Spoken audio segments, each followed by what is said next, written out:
no nosso quadro Direito em Destaque sobre pensão alimentícia em época de coronavírus. Então, essa pandemia houve modificação em muitas coisas na nossa vida cotidiana. O lockdown sendo adotado em várias cidades, capitais inclusive, que é a proibição de você sair de casa, a isolamento social na maioria das cidades, quase 100%, né? Então, assim, isso modificou muitas coisas na vida do cidadão. E na justiça também, a justiça não está apartada disso. E recentemente, nessa questão da pensão alimentícia, que é um tema muito interessante também, houve uma modificação. O Conselho Nacional de Justiça, ele fez uma recomendação, a recomendação número 62 de 2020, em 17 de março, que no artigo 6º fala: recomendar aos magistrados com competência civil que considerem a colocação de prisão domiciliar das pessoas presas por dívida alimentícia. Ou seja, quem estava preso por pensão alimentícia foi colocado em prisão domiciliar por uma recomendação do CNJ. Então, essa decisão teve uma repercussão em todo o Brasil. Então, hoje no Brasil, quem está preso por alimentos tem essa jurisprudência e essa recomendação que o advogado pode entrar para a sua soltura. Então, fique atento a essa questão. Isso não significa, agora eu digo isso com toda sinceridade, clareza e responsabilidade, a você que paga a pensão, não use disso para atrasar, porque a dívida permanece, a dívida continua. Mesmo que você não seja preso esses dias, esses 3 meses, né?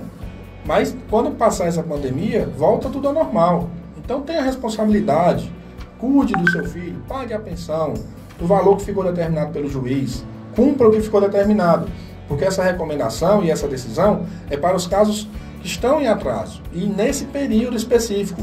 Mais na frente vai voltar tudo ao normal. Se você atrasar 3 meses, pode ser preso. Se você passar de 3 meses, pode entrar com ação de cobrança para ser penhorado seus bens. E a questão da pensão alimentícia é uma obrigação dos pais, né? Colocar o filho no mundo, tem a responsabilidade para cuidar, alimentar, pagar os alimentos, fica com a criança. Outra questão que não foi tratada aqui, é a questão do direito de visitas. Alguns pais pagam pensão, automaticamente toda a obrigação, tudo na vida tem suas obrigações, né? Tem seus deveres e tem os seus direitos. Se você tem o dever de pagar a pensão, você tem o direito de ver seu filho. Agora, vamos usar a consciência. Estamos num período de pandemia que as autoridades sanitárias estão pedindo para a gente ficar em casa. Você vai expor uma criança que já é vulnerável a ficar indo e voltando, a passar por outras cidades, se os pais moram em cidade diferente, a sair de casa se ele mora na mesma cidade, né? Vamos usar a consciência. Essa questão não é o momento é de isolamento social, o momento é de ficar em casa. Hoje, inclusive, é dia do enfermeiro, né? A gente queria parabenizar aqui os profissionais da saúde, esses guerreiros de máscara, esses super-heróis que estão sendo, na verdade, pessoas que estão dando a vida por nós, por todos nós cidadãos. O senhor estava falando, eu estava respondendo aqui na interna, muitos ouvintes, doutor, o senhor falou da questão da guarda compartilhada. A ouvinte perguntou o seguinte, né? Tem 2 filhos, o pai paga a pensão, só que mesmo com guarda compartilhada, ele nunca procurou mais as filhas. Paga a pensão direitinho, mas não tem o contato afetivo, contato direto com as filhas.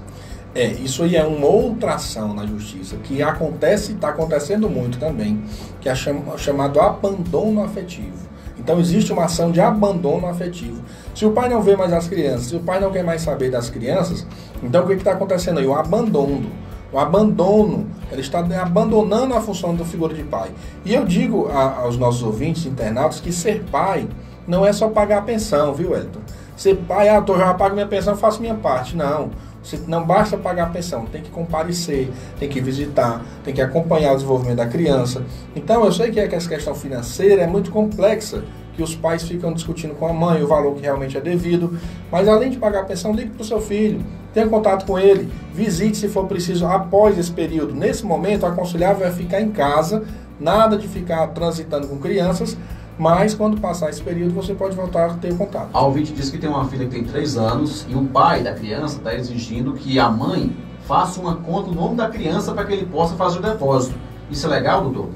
Pois é, essa questão de conta é o aconselhável, né? Não é obrigatório, mas é o aconselhável fazer isso para ficar tudo regularizado. Mas não tem essa determinação legal, não. A não ser que tenha ficado determinado lá no acordo judicial, certo? É o ideal que seja feito isso, mas não é obrigatório. Quem está mandando um alô aqui também é a Comunidade das Marés, estão ligados aqui conosco, a Comunidade das Marés, Fernandes também, professor Júnior Cruz e Evanildo aqui na capital. Evanildo está acompanhando a gente lá de Fortaleza. Teve uma pergunta interessante. O pai pagava a pensão e aí ele faleceu.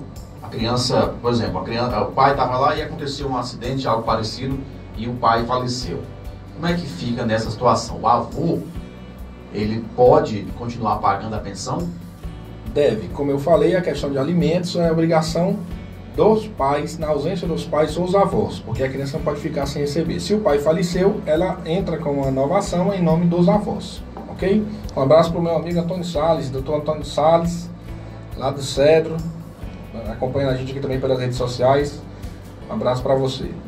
Essa questão de alimentos é interessante, viu, Wellington? Porque mesmo que os pais tenham falecido, a obrigação de alimentar permanece para os avós. Então, falamos de pensão alimentícia, que ela é fundamentada no binômio necessidade e possibilidade, que o valor vai depender da necessidade de quem recebe e da possibilidade de quem paga.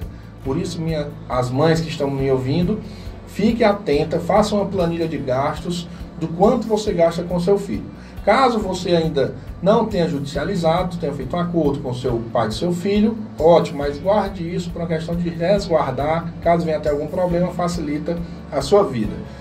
Os pais que pagam a pensão, também falamos aqui, não deixe de pagar, mesmo nesse período de pandemia, você não está isento dessa responsabilidade. Se você deixou de trabalhar, você está recebendo auxílio emergencial. Se você ainda está em análise, você tenha paciência, vamos falar daqui a pouco sobre as novidades sobre essa questão, mas a obrigação de pagar alimentos, ela é devida.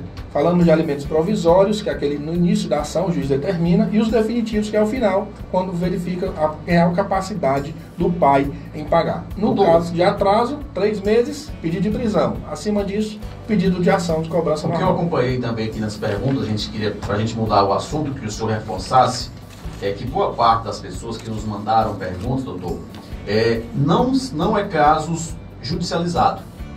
A pessoa está lá, o marido, digo, ex-marido, paga, fez lá um pequeno acordo, chega lá, conversa, paz, só que não está na justiça. O senhor falou por diversas vezes, doutor, que independente da situação, eu tenho um bom relacionamento com meu ex-marido, o bichinho é muito bom, paga a pensão direitinho e tal. Então, já põe para a justiça. Justiça não quer dizer que vai ter guerra, não. É verdade. Não é isso, doutor? É verdade. Então reforce, por favor, porque, pelo que eu acompanhei aqui das perguntas, boa parte das pessoas diz o seguinte: não, porque mês passado ele pagava R$100, esse mês pagou 50. Aí eu perguntei, tá na justiça? Não, tá não. Boa parte, é essa a situação, doutor. E é interessante, essa informação que você falou, que é bom até para o pai. Eu lhe digo isso porque fica tranquilo.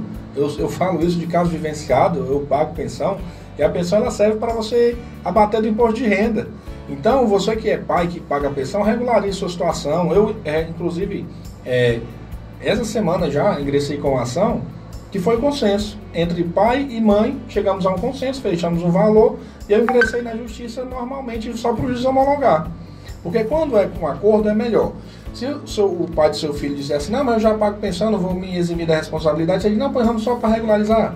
Né? Lembrando sempre que a pensão ela precisa estar judicializada, ou se você fizer um acordo, se ele descumprir o acordo, não há como você judicializar isso e cobrar. Agora, fazendo o acordo na justiça, fica bem mais fácil. A justiça não é só para briga, você pode fazer de uma forma consensual, ok? Nosso amigo Júnior Martins está acompanhando lá de Fortaleza também, um abraço para ele.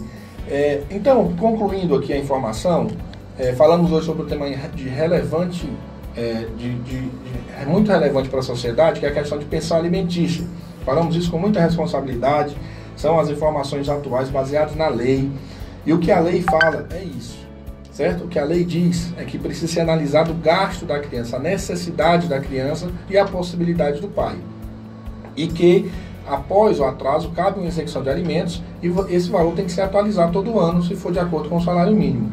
E se o pai atrasar, você pode pedir, inclusive, a prisão. Então, concluindo, se foi determinado judicialmente, procure um advogado, né, de sua confiança para reduzir, aumentar ou regularizar a sua pensão. Doutor, nesse caso, tipo assim, o marido está devendo lá 6 meses de pensão, por exemplo, e a ex-esposa, né, a mãe da criança, Já, pai, ele não foi preso ainda, está devendo.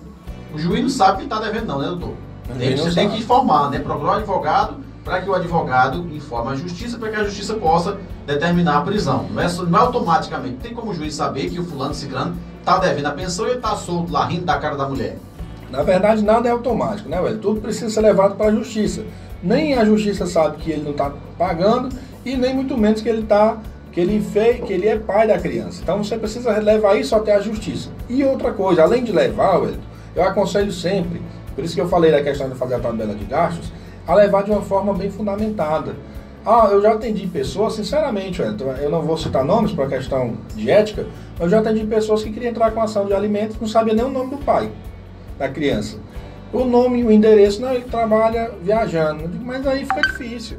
Se você que é a mãe não sabe, quanto mais a justiça. Então você tem que levar as informações. Procure as informações do pai de seu filho, se você não entrou ainda. Procure saber quanto ele ganha. Procure saber o valor que ele ganha. Procure saber a forma que ele recebe, se é por dentro, por fora. Porque tem um pessoal que recebe por dentro na carteira, tem um por fora, né, por comissão. Se ele é informal. Então fique atento, é um direito que não é seu, é um direito do seu filho. Muitas mães, velho, não procuram o direito por orgulho. O direito não é seu. Você que está me ouvindo, o direito é da sua criança. É ela que tem o direito de ter um conforto melhor, uma qualidade de vida melhor. Agora faça isso com responsabilidade, sabendo onde ele mora, sabendo quanto ganha, de uma coisa fundamentada, porque fica mais fácil para o advogado e para a justiça. Muitos casos desses a pessoa diz, está há um ano que não anda, está com um ano que teve audiência e ele não compareceu. Como uma cliente aqui falou, a Felícia Barroso. Boa tarde, no caso é o seguinte, está com um ano que eu coloquei o pai da minha filha no fórum, e ele teve uma audiência e ele não compareceu. Vai fazer em setembro um ano dessa audiência. O que faço? Nesse caso, minha amiga Felícia Barroso, primeiro preciso saber se houve um deferimento de alimentos provisórios, que a gente falou aqui no início do programa. Se assim que você entrou com a ação, se o juiz deferiu o pedido e concedeu os alimentos provisórios, o pai do seu filho já é devedor disso. Você entra com a ação de execução de alimentos. Porque o que acontece, é como eu falei, as pessoas procuram o advogado ou procuram a justiça sem saber os dados completos. E às vezes também tem o mau caráter do pai que fica se escondendo, né? Isso aí para ele, a gente tem que ser bem mais firme, tem que procurá-lo, mas você tem que saber o mínimo onde ele mora, onde trabalha. Porque com isso vai facilitar a vida da justiça de todo mundo. Então, resumindo, se foi determinado judicialmente a questão da sua pensão, você pode procurar um advogado ou para reduzir, se você for o pai e não tiver condições, ou para aumentar, se você for a mãe da criança ou tiver com a criança e ver a necessidade, ou regulamentar, se for o caso de você ter feito um acordo e não ter oficializado isso perante a justiça. A justiça pode homologar um acordo firmado entre vocês. E o segundo caso, o que eu digo para todos que têm filhos pague a pensão, né? Se você é a mãe e está com a criança, cobre a pensão do pai de forma amigável, administrativa, fazendo tudo para quando for para a justiça for amigável, que é até mais rápido. E se você é o pai, pague a pensão. Pague a pensão, que é a melhor coisa que você faz, que no momento não está tendo essas prisões, né, por conta dessa pandemia, mas isso vai passar, são 90 dias a determinação do CNJ, após 90 dias e a conta fica. A conta fica, é uma bola de neve, e se você não está conseguindo pagar agora, faça um esforço para dar em alimentos, para dar em outras formas para amenizar a sua dívida e faça um acordo com a mãe de seus filhos, que o acordo sempre é o melhor negócio.